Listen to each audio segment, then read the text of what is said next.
Another day, another bike ride. It's KD at mag-wear tayo ng helmet for our safety. Put our shades on para sa matinding init. At lalabasan natin ng ating mountain bike. So tara, sama ka sa biyahe ko. Sabi nga ni paring Drew, no? Mga idol natin si Drew Arellano. Shoutout sa'yo. At ang dumating na nga ang ating kaibigang si paring Diyos. At ganadong ganado at napapasayaw pa.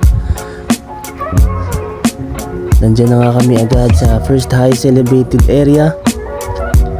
At sinusuot ko na ulit ang aking shades kasi tapos na kami makapagpahinga ng panahon na yan. At syempre, check natin ang kaulapan kung meron parating na ulan. Pero sa tingin ko wala pa. So magpapatuloy ang aming road trip. At syempre titingnan natin ang isang magandang bulaklak dito. Hindi namin alam kung anong pangalan yan. Comment nyo na lang.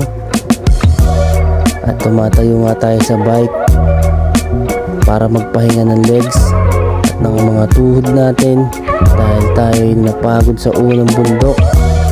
Siyempre meron pa tayong pangalawang pupuntahang highest elevated area. At ini-enjoy natin ang pagtayo sa bike dahil ang pagtayo sa bike ay simbolo ng kalayaan. At para malanghap mo ang kalikasan, yun yung mga binibigay ng malalaking puno, no? Yung mga oxygen na mga healthy para sa ating lungs. Enjoy tayo dahil nakakalayo tayo. Kaya ugali natin mag-practice at magpalakas. At yan nga ang aming second highest elevated area sa Likaw Farm. At kunan natin ang ating bike na nagdala sa atin dyan. So thanks God, kinaya natin. Sabi nga ni paring Josh, bababain pa namin ang isa pa ang bundok para akitin ito at ito ay ang Tanawin Road. Pagbaba nga namin, nakita namin agad itong mga kambing, no? Ang tataba nila, para silang mga wild dogs. At sabi ko nga kay Josh, pwede ba namin katayin? Sabi ni paring Josh ay hindi daw dahil malaki daw yung may-ari. At nandito na nga kami sa Tanawin Road. Si Josh ay malapit nang mahulog sa bangin at sabi ko, ingat ka dyan par.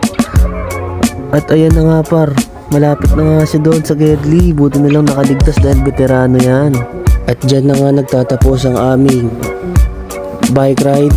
Nakababa na kami ng Altarasa, hindi na kami nakapag food trip dahil kami nga may pasok pa. So follow for more. Ingat kayo palagi at mag-follow kayo para kasama namin kayo palagi sa aming mga bike ride at tumuklas ng mga magagandang tanawin. At kung meron na rin kayong mga bike, kayo mahihiyang mag-PM para sumama sa mga bike ride namin in future. Let's go!